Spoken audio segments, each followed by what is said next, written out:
53 membres de la JUNSI, la Jeunesse Unie pour la Nouvelle-Côte d'Ivoire, verront leur activité financée par le vice-président de l'Assemblée nationale, Adama Bictogo. C'était une promesse faite lors de la rentrée politique de la JUNSI le 20 mars dernier.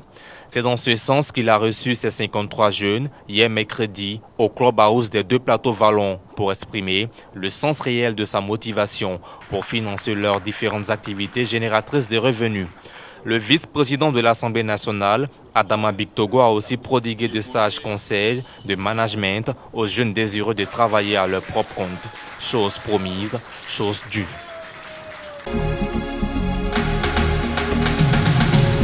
Lors de notre rentrée politique en hommage à feu le Premier ministre Ahmed Bakayoko, il avait promis d'accompagner 53 jeunes de notre structure.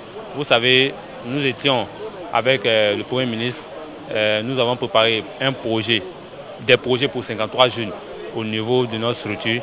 Donc, comme ça n'a pas été fait et que le Premier ministre cette année, en bon frère, il a voulu honorer l'engagement de son frère, le défunt Premier ministre Ahmed Bakayoko. Donc il nous a demandé de lui donner la liste des personnes récipiendaires, ce qui a été fait. Et il a décidé de nous rencontrer ce matin pour en parler.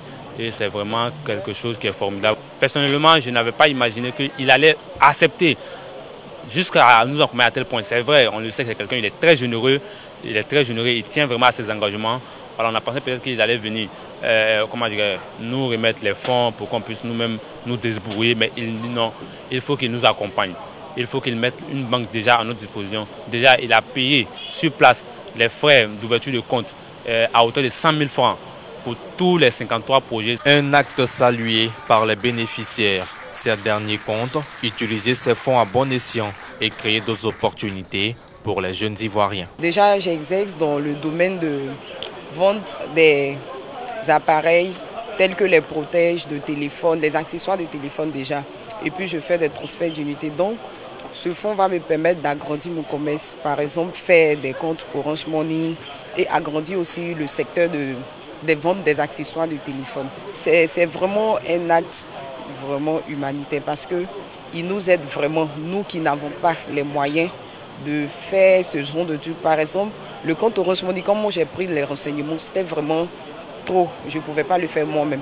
Mais grâce à lui, je peux le faire. Et demain aussi, puisque je suis une étudiante, je peux avoir autre travail et puis mettre quelqu'un d'autre dans ce poste encore. Donc déjà même, c'est un truc qui est continuel. Donc je le remercie vraiment. Le geste, il est bienvenu. Et comme nous l'avons toujours dit, nous avons une jeunesse qui est formée et qui n'attend que des opportunités pour pouvoir s'épanouir. De tels actes est encouragé. Et si déjà on pouvait le faire chaque année comme ça, je crois que ça allait déjà résolver un bon nombre de chômeurs, les mettre en activité.